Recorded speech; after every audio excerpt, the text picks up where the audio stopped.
কলকাতা পুলিশের প্রায় ৬টি গাড়ির একটি কনভয় ছুটে চলছে কলকাতা থেকে চন্দননগরের দিকে। ঘড়ির কাঁটা বলছে তখন রাত ১:৩০। কনভয়ের ঠিক প্রথম গাড়িতে বসে রয়েছেন কলকাতা পুলিশের কমিশনার স্বয়ং নিজে, যার ডাক নাম ছিল ক্যাট, অর্থাৎ চার্লস এডওয়ার্ড টোগার্ড। পুলিশ কমিশনারের মুখ অত্যন্ত গভীর। সে মনে মনে চিন্তা করছে, যেই কোনো মূল্যেই আজকে এদেরকে ধরতেই হবে, জীবিত হোক অথবা মৃত। ব্রিটিশ প্রশাসনের মুখে রীতিমতন চুনকালি মেখে দিয়েছে এই বছর কুড়ি কতগুলি ছেলে। সেই অভিশপ্ত রাত্রি ছিল 1930 সালের সেপ্টেম্বর মাসের 1 তারিখ। গাড়িতে বসে বসেই চার্লস টোগার্ড মনে মনে ভাবছেন, কয়েক মাস আগের অর্থাৎ 18ই এপ্রিল 1930 সালের এমন একটি ঘটনা যা কাঁপিয়ে দিয়েছিল গোটা ব্রিটিশ প্রশাসনকে। মাস্টারদা সূর্য সেনের নেতৃত্বে চট্টগ্রামের সেই অস্ত্রাগার লুণ্ঠন যা কাঁপিয়ে দিয়েছিল ব্রিটিশ প্রশাসনের ভিত। কিন্তু কি হয়েছিল এই ঘটনার পরবর্তীকালে? অস্ত্রাগার লুণ্ঠনের ঠিক 4 দিন পরে 22শে এপ্রিল জালালাবাদ পাহাড়ে ব্রিটিশ পুলিশ ও সেই বিপ্লবীদের মধ্যে খণ্ডযুদ্ধের কথা আমরা সবাই জানি। সেখানে মোট 12 জন বিপ্লবী শহীদ হয়েছিলেন, কিন্তু অধরা থেকে গিয়েছিলেন আরো বেশ কয়েকজন বিপ্লবী। আর তাদেরকে ধরতেই কলকাতা পুলিশের কমিশনার নিজে ফোর্স নিয়ে রওনা হয়েছিলেন চন্দননগরে। এই বিপ্লবীদের মধ্যে অন্যতম ছিল অনন্ত সিং। 28শে জুন 1930 সালে এই অনন্ত সিংহ নিজের থেকেই ব্রিটিশ পুলিশের কাছে আত্মসমর্পণ করেছিল। এই ঘটনার ঠিক 3 মাস পর অর্থাৎ সেপ্টেম্বর মাসের 1 তারিখে গোপন সূত্রে পুলিশ খবর পেয়ে চন্দননগরের এই বাড়িটিতে হানা দিয়েছিল এবং সেখান থেকে গ্রেপ্তার করা হয়েছিল মোট 5 জন বিপ্লবীকে। এই অনন্ত সিংহের সঙ্গে ওতপ্রোতভাবে জড়িত ছিলেন ভানু বন্দ্যোপাধ্যায়। হ্যাঁ, ঠিক শুনছেন, ভানু বন্দ্যোপাধ্যায় বাংলা ছবির এক অন্যতম অভিনেতা। কিন্তু কিভাবে ধরা পড়েছিল এই 5 জন বিপ্লবী, কে করেছিল তাদের সঙ্গে বিশ্বাসঘাতকতা, তা আজ বিস্তারিত আলোচনা করব আমরা এখানে। এই ঘটনায় মূলত 3 জন ভারতীয়দের নাম উঠে আসে, যারা নিজের মাতৃভূমির সাথেই বিশ্বাসঘাতকতা করেছিল শুধুমাত্র টাকার লোভে। চট্টগ্রাম অস্ত্রাগার লুণ্ঠনের পর বিপ্লবী লোকনাথ বল, জীবন ঘোষাল, আনন্দ প্রসাদ গুপ্ত, অনন্ত সিং, এই কয়জন বিপ্লবীকে লুকিয়ে রাখা অত্যন্ত দরকারি ছিল। সেই ব্যবস্থাই করেছিলেন যুগান্তর দলের এক অন্যতম নেতা ভূপেন্দ্র কুমার দত্ত। তৎকালীন ফরাসি উপনিবেশ চন্দননগরে বোলন্দপাড়া এলাকায় দশরথী ঘোষ নামে এক ব্যক্তির কাছ থেকে মাসিক 25 টাকা হিসাবে একটি বাড়ি ভাড়া নিয়েছিলেন। এই সেই বাড়ির ফটো। এই বাড়িতেই লুকিয়েছিলেন এই সব বিপ্লবীরা। নিরাপদে লুকিয়ে থাকার জন্য যেই রকম দরকার ছিল ছদ্মবেশ, তেমনই দরকার ছিল বহির্বিশ্বের সঙ্গে সুনির্দিষ্ট ও নিশ্চিন্ত যোগাযোগ ব্যবস্থা। এই কাজের জন্য নিযুক্ত করা হয়েছিল 2 জনকে। একজন হলো শশধর আচার্য, আরেকজন হলো সুহাসিনী গাঙ্গুলি।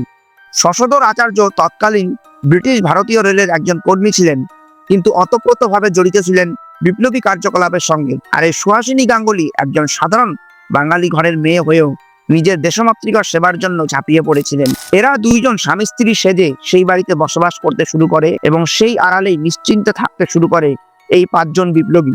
সুহাসিনী গাঙ্গুলি সেখানে একটি স্থানীয় বিদ্যালয় কাশীশ্বরী বিদ্যাপীঠে প্রধান শিক্ষিকার চাকরি নিয়েছিলেন, যাতে কোনো রকম সন্দেহ না হয় পুলিশ। কিন্তু এটি যে তারপরে কাল হয়ে দাঁড়াবে সেটা তিনি বুঝতে পারেননি। কিভাবে এই বিদ্যালয়ে চাকরি তার সর্বনাশ ডেকে এনেছিল ভিডিওতে সামনে আমরা আলোচনা করব। সবকিছু প্রায় ঠিকঠাকই চলছিল, কিন্তু হঠাৎ 25শে জুন বিপ্লবী অনন্ত সিং সিদ্ধান্ত নিলেন তিনি আত্মসমর্পণ করবেন এবং এই বিষয়ে তিনি বাংলার তৎকালীন ইন্সপেক্টর জেনারেল লেম্যানকে একটি চিঠি লিখলেন এবং 28শে জুন তিনি আত্মসমর্পণ করেন। অনন্ত সিংয়ের আত্মসমর্পণের ঘটনার পরই ঘটেছিল এই বড় অঘটন। এবং অনন্ত সিংয়ের সঙ্গে এই ভানু বন্দ্যোপাধ্যায়ের কি ধরনের সম্পর্ক রয়েছে, কিভাবে তারা একের সঙ্গে ওতপ্রোতভাবে জড়িত ছিলেন, সেটাও আমরা এই ভিডিওতে আলোচনা করব। সঙ্গে থাকুন। 1930 সালের 10ই জুন হঠাৎ করেই পুলিশ গ্রেপ্তার করে ভূপেন্দ্র কুমার দত্তকে কলকাতা থেকে। শুরু হয় তাকে জেরা করা এবং তার পরিজনদের উপর কড়াকড়িভাবে নজর রাখা। এছাড়াও সুহাসিনী গাঙ্গুলি সেই বিদ্যালয়ে প্রধান শিক্ষিকার চাকরি নিলেও তিনি নিয়মিত বিদ্যালয়ে আসতেন না এবং যখন তিনি বিদ্যালয়ে আসতেন তার সঙ্গে বেশ কিছু অপরিচিত মানুষ দেখা করতে আসতো। তারা একা ঘরে গুপ্তভাবে প্রচুর কথা বলতো। আর এই সমস্ত বিষয় নজর এড়ায়নি লোকাল থানার একজন সাব ইন্সপেক্টরের। কিন্তু কি ছিল সেই সাব ইন্সপেক্টরের পরিচয়, সেটি কোনো নথিতেই খুঁজে পাওয়া যায় না। কলকাতা পুলিশের তৎকালীন গোয়েন্দা বিভাগের 2 জন অন্যতম কর্মকর্তা নলিনী মজুমদার ও মনমথ সেন, তারা আদতে ভারতীয় হলেও তারা ছিল ব্রিটিশ চাটুকার। নিজেদের ব্যক্তিগত উন্নতির স্বার্থে অনন্ত সিং, সূর্য সেন সহ বিভিন্ন বিপ্লবীদের বহু গোপন তথ্য তারা জোগাড় করেছিল এবং তা সরবরাহ করে দিত কলকাতা পুলিশের তৎকালীন কমিশনার চার্লস টোগাটের কাছে। কিন্তু এই 5 জন বিপ্লবীর নিশ্চিত অবস্থান কোন জায়গায়, সেটা কলকাতা পুলিশ জানতে পেরেছিল 1 সেপ্টেম্বর দুপুরবেলা। আর সেটি তাদেরকে দিয়েছিল রজনী মুখোপাধ্যায় নামক একজন ব্যক্তি, যে ছিল সেই বিপ্লবীদের ঘনিষ্ঠ মহলের মধ্যে কারো পরিচিত। এর বেশি এই রজনী মুখোপাধ্যায় সম্বন্ধে কোনো ধরনের তথ্য আর পাওয়া যায় না।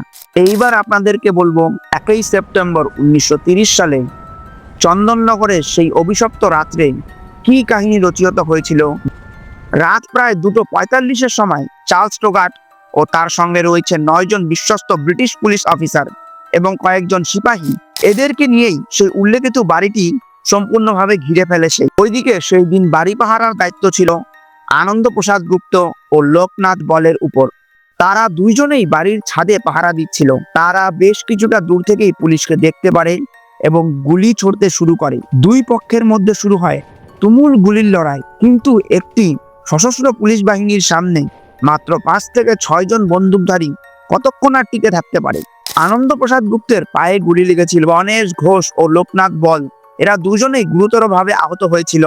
বাড়ির পুকুরের সামনেই গুলি খেয়ে মৃত্যু হয়েছিল বিপ্লবী জীবন ঘোষালের। পুলিশ তার প্রথম রিপোর্টে বলেছিল যে দুই পক্ষের মধ্যে গোলাগুলিতেই নাকি জীবন ঘোষালের মৃত্যু হয়েছে। কিন্তু পরবর্তীকালে ডক্টর আশুতোষ দাসের ময়নাতদন্তের রিপোর্টে পরিষ্কারভাবে জানা যায় যে পয়েন্ট ব্ল্যাঙ্ক রেঞ্জ থেকে গুলি করে পরিকল্পিতভাবেই খুন করা হয়েছে এই জীবন ঘোষালকে। সুহাসিনী গাঙ্গুলি ও সুশোধর আচার্যকেও সেই বাড়ি থেকে গ্রেপ্তার করা হয়েছিল। সেই বাড়িতে অনন্তলাল সিংহ ছিল না, কারণ তিনি 28শে জুন অর্থাৎ আগেই আত্মসমর্পণ করেছিলেন। এবার আসি ভানু বন্দ্যোপাধ্যায় ও অনন্তলাল সিংহের অটুট বন্ধুত্বের কাহিনীতে। বাংলা সিনেমার জগতে এক অন্যতম কৌতুক অভিনেতা ছিলেন এই ভানু বন্দ্যোপাধ্যায়, যার আসল নাম ছিল সাম্যময় বন্দ্যোপাধ্যায়। আপনারা জানলে অবাক হবেন, এই ভানু বন্দ্যোপাধ্যায় জড়িত ছিল বিপ্লবী কর্মকাণ্ডের সঙ্গে। তার শিক্ষাগুরু ছিল বিখ্যাত বিপ্লবী দীনেশ গুপ্ত। তার নেতৃত্বেই এই ভানু বন্দ্যোপাধ্যায় কৈশোর বয়সে বিপ্লবীদের জন্য খবর পাচার করতেন ঢাকার বিভিন্ন জায়গায়।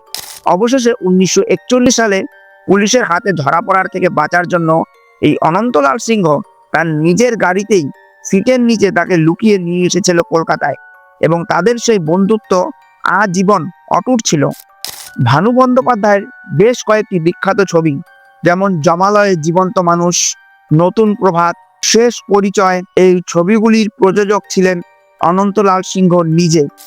আজ অনেক কথাই আপনাদের সঙ্গে বললাম, কিন্তু বলা রয়ে গেল আরো অনেক কথা বাকি। ভবিষ্যতে দেখা হবে আরো নতুন কোনো কাহিনী, নতুন কোনো গল্প, নতুন কোনো রহস্য নিয়ে। তাই ভালো লাগলে চ্যানেলটিকে সাবস্ক্রাইব করবেন, পাশে থাকবেন। নমস্কার।